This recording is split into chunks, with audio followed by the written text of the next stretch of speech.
ఆంధ్రప్రదేశ్ రాజకీయాల్లో ఒక ఆసక్తికర పరిణామం చూస్తున్నాం. ప్రతిసారి జగన్మోహన్ రెడ్డి ఏదో జిల్లా పర్యటనకు వెళ్ళడం, ఆయన పర్యటనకు బయలుదేరుతున్నప్పుడే ఎక్కడా ర్యాలీలకు కానీ ఎవరికి జనాలకు కానీ అనుమతి లేదు అని పోలీసు ఆంక్షలు పెట్టడం, ప్రభుత్వం అడ్డంకులు సృష్టించడం, తీరా జగన్మోహన్ రెడ్డి రాగానే అవన్నీ గాలికి ఎగిరిపోవడం. ఇది ఆరంభంలో ఎప్పుడో గుంటూరులో మిర్చి రైతుల పర్యటన కోసం అంటూ 2025 జనవరిలో జగన్మోహన్ రెడ్డి పర్యటన మొదలైనప్పటి నుంచి తాజాగా కర్నూలులో మాజీ సీఎం పర్యటన వరకు ఇదే సీన్ పదే పదే రిపీట్ అవుతుంది.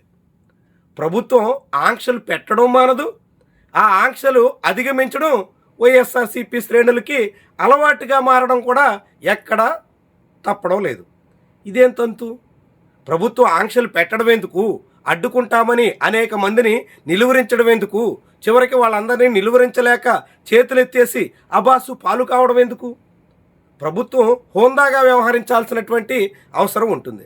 ప్రజాస్వామ్యంలో ఏ పార్టీ నాయకుడికైనా జనాలు ఒకసారి వెల్లువలా వస్తున్నప్పుడు అడ్డుకోవడం ఏ ప్రభుత్వ తరం కూడా కాదు. ఎంతమంది పోలీసులు పెట్టినా అది సాధ్యం కాదు. ఈ విషయం ఇప్పటికే రుజువైంది. రామగిరిలో, నెల్లూరులో, తాజాగా శ్రీకాకుళంలో, ఆ తర్వాత తూర్పుగోదావరి జిల్లా దేవరపల్లిలో, ఇప్పుడు కర్నూలులో, ఇలా చాలా చోట్ల మనం చూస్తున్నాం. పోలీసులు అనేక చోట్ల తనిఖీల పేరుతో అనేక రకాలుగా బ్యారికేడ్లు పెట్టి అడ్డుకునే ప్రయత్నం చేస్తూ ఉంటారు. వాటన్నిటినీ అధిగమించి జనం చెట్లంట, పుట్లంట, గట్లంట పరుగులు పెడుతూ జగన్మోహన్ రెడ్డి పర్యటనకు వస్తూ ఉంటారు. ఎందుకు ఈ పరిస్థితి? ఎన్ని మార్లు ఎట్లా చేస్తారు? అడ్డుకోగలిగితే అందరినీ అడ్డుకోగలిగినటువంటి సామర్థ్యాన్ని ప్రభుత్వం చూపించగలగాల.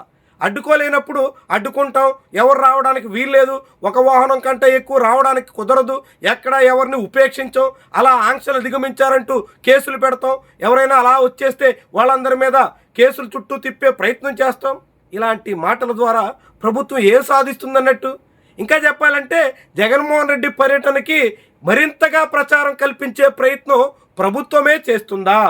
చంద్రబాబు సర్కారు ధోరణి మూలంగానే జగన్మోహన్ రెడ్డికి అదనపు ప్రచారం దక్కుతుందా? ఇలాంటి ప్రశ్న కూడా ఉదయిస్తుంది. ఎందుకంటే కర్నూలు పర్యటన కోసం జగన్మోహన్ రెడ్డి బయలుదేరుతున్నారు అని తెలియగానే జిల్లా ఎస్పీ విక్రాంత్ పాటిల్ ప్రకటన చేస్తారు. ఇలా ప్రకటన రావడానికి ముందే ముఖ్యమంత్రి చంద్రబాబు రాష్ట్ర వ్యాప్తంగా అన్ని జిల్లాల అన్ని పోలీస్ స్టేషన్ల హౌస్ ఆఫీసర్లతో వర్చువల్ మీటింగ్ నిర్వహిస్తారు. దాదాపు గంటన్నర పాటు సీఎం పోలీసులందరికీ హితబోధ చేస్తారు. విపక్షం పేరుతో అనేక మంది జగన్మోహన్ రెడ్డి పర్యటనలో పెద్ద సంఖ్యలో రోడ్ల మీదకి రావడం వల్ల పెద్ద సమస్య ఏర్పడుతుంది, వాళ్ళందరినీ అడ్డుకోవాలి, నియంత్రించాలి, ఎక్కడ ఎవరు రోడ్డు ఎక్కకుండా అన్ని చోట్ల అడ్డంకులు సృష్టించాలి అన్నట్టుగా ముఖ్యమంత్రి ఆదేశాలు ఉంటాయి. కానీ వాటిని ఆచరణలో తీసుకురావడం ఎలా అన్నది పోలీసులకు అంతుబట్టని విషయంగా మారుతుందన్నది కర్నూలు జగన్మోహన్ రెడ్డి పర్యటనతో మరోసారి రుజువవుతోంది. జగన్మోహన్ రెడ్డికి ఇటీవల జనాల్లో ఆదరణ మరింతగా పెరుగుతుంది. ఆరంభం నుంచి జగన్మోహన్ రెడ్డి ఏ కార్యక్రమం చేసినా ఆఖరికి ఎన్నికలకు ముందు ఓడిపోయే సందర్భంలో కూడా సిద్ధం సభలకు జనం వెల్లువ కనిపించింది. అయితే వాళ్ళంతా జనమే కాదని, గ్రీన్ మ్యాట్లని ఇలా కూడా సంతృప్తి పడినటువంటి వాళ్ళు ఉన్నారు. ఇప్పటికీ జగన్మోహన్ రెడ్డి పర్యటనలో అంత పెద్ద సంఖ్యలో జనం రావట్లేదని, కావాలని అలా సృష్టిస్తున్నారని, ఇంకొన్నిసార్లు అయితే రోహింగ్యాలు, బంగ్లాదేశీలు వచ్చారని కొన్ని ఛానళ్లలో, మరికొన్ని చోట్లయితే ఒడిశా, జార్ఖండ్ కూలీలను తరలించి పెద్ద సంఖ్యలో జనాల ప్రభంజనం ఉందన్నట్టుగా చూపించుకుంటున్నారని కూడా చెప్పే ప్రయత్నం చేస్తున్నారు. కానీ వాస్తవానికి ప్రభుత్వం మీద పెరుగుతున్నటువంటి వ్యతిరేకత విపక్షానికి ఆయుధంగా మారుతోంది. జగన్మోహన్ రెడ్డికి ఇలా జనాల్లో ఆదరణ పెరగడం వెనక ప్రభుత్వ వైఫల్యం ఉంది. కూటమి సర్కారు ఇచ్చినటువంటి హామీలు అమలుపరచకపోవడం, ప్రజలకు చెప్పినటువంటి మాట నెరవేర్చకపోవడం, ఇలాంటి కారణంగా ప్రజల్లో అసహనం పెరుగుతోంది, అసంతృప్తి రాజుకుంటుంది.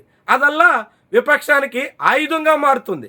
అట్లా విపక్షానికి ఆదరణ పెరుగుతుంది. అందుకే జగన్మోహన్ రెడ్డి పర్యటనలో గతం కన్నా మించినటువంటి జనాల విలువ స్పష్టంగా కనిపిస్తుంది. కానీ దీన్ని అధికార పక్షం గుర్తించడానికి నిరాకరిస్తుంది. తామంతా సక్రమంగానే చేస్తున్నామని, రాష్ట్రాన్ని ఎంతో అభివృద్ధి చేస్తున్నామని, అయినా జగన్మోహన్ రెడ్డి ఇలా జన సమీకరణ ద్వారా జనాలను ఎక్కడెక్కడి నుంచో తరలించడం ద్వారా భారీ బల ప్రదర్శన చేసి ఊరికినే రాజకీయ ప్రభావం కోసం తపన పడుతున్నారని చెప్పే ప్రయత్నం చేస్తుంది. కానీ ప్రజలు మాత్రం దాన్ని హర్షించడం లేదన్నది ఎప్పటికే రుజువైంది. ఎందుకంటే రాయలసీమలో కర్నూలులో జగన్మోహన్ రెడ్డికి జనం వచ్చారు, కాకుంటే ప్రకాశం జిల్లాలో జగన్మోహన్ రెడ్డికి జనం వచ్చారంటే పెద్ద విశేషం కూడా కాకపోవచ్చు. కానీ గోదావరి జిల్లాల్లో భీమవరంలో, దేవరపల్లిలో ఇలా జగన్మోహన్ రెడ్డి ఎక్కడ పర్యటిస్తే అక్కడల్లా ప్రజల జన సందోహం వెల్లువలా మారుతోంది. ఇదంతా ప్రభుత్వ వ్యతిరేకతకు తార్కాణంగా చెప్పాల్సి ఉంటుంది. ఇంకా చెప్పాలంటే జగన్మోహన్ రెడ్డి సీఎంగా ఉన్నప్పుడు సిద్ధం లాంటి సభలు విజయవంతం అవడం పెద్ద సమస్య ఏం కాదు. ఎందుకంటే అధికారం చేతిలో ఉంటుంది. అనేక రకాల ఆర్టీసీ బస్సులు సహా పలు యంత్రాంగాన్ని ఉపయోగించుకునేదానికి ఆస్కారం ఉంటుంది. వాటన్నిటి నేపథ్యంలో సభలు విజయవంతం కావడం పెద్ద ఇబ్బందికరమైనటువంటి అంశమేం కాదు. కానీ ఇప్పుడు విపక్షంలో ఉండగా ప్రభుత్వం ఆటంకాలు పెడుతుందని తెలిసి అనేక చోట్ల ఊళ్ళలో జనం విపక్ష సభలకు కార్యక్రమాలకు వెళుతుంటే ఆ తర్వాత స్థానికంగా చిక్కులు వస్తాయని తెలిసి జనం వచ్చేస్తున్నారంటే, జగన్మోహన్ రెడ్డి పర్యటనలో పాల్గొంటున్నారంటే, జగన్మోహన్ రెడ్డి రాక సందర్భంగా ఒక ర్యాలీగా మార్చేస్తున్నారంటే, రోడ్ షోగా తయారు చేసేస్తున్నారంటే ఇదంతా ప్రభుత్వ వ్యతిరేకతకు పక్క కొలబద్దగా మనం భావించాల్సి ఉంటుంది. అయినా ప్రభుత్వం మాత్రం దాన్ని గుర్తించట్లేదు. జగన్మోహన్ రెడ్డి పర్యటనలు అడ్డుకోవాలని చూస్తుంది. అడ్డుకోవాలనే ప్రయత్నంలోనే మరింతగా అబాసు పాలవుతుంది. జగన్ జనం ఈ బంధాన్ని తెంచాలని, తుంచాలని, బ్రేక్ వేయాలని చేస్తున్నటువంటి ప్రయత్నం పదే పదే బిడ్స్ కొడుతున్నా ప్రభుత్వం పూర్తిగా జ్ఞానోదయాన్ని పొందుతున్నటువంటి దాఖలాలు అయితే లేవు. అందుకే అన్ని చోట్ల అడ్డంకులు పెట్టే ప్రయత్నం చేయడం, ఆఖరికి చేతులెత్తేసి పూర్తిగా ప్రతిష్ట, పరువు కోల్పోవడం ఇదొక నిరంతర ప్రక్రియగా రాష్ట్రంలో జగన్మోహన్ రెడ్డి ఎక్కడికి వెళ్తే అక్కడల్లా జరిగే ఒక ప్రవాహంలా, ఒక నిత్య కార్యక్రమంలా మారిపోతున్నటువంటి వైనవైతే మరోసారి కర్నూలు జన వెల్లువ చాటి చెప్పింది.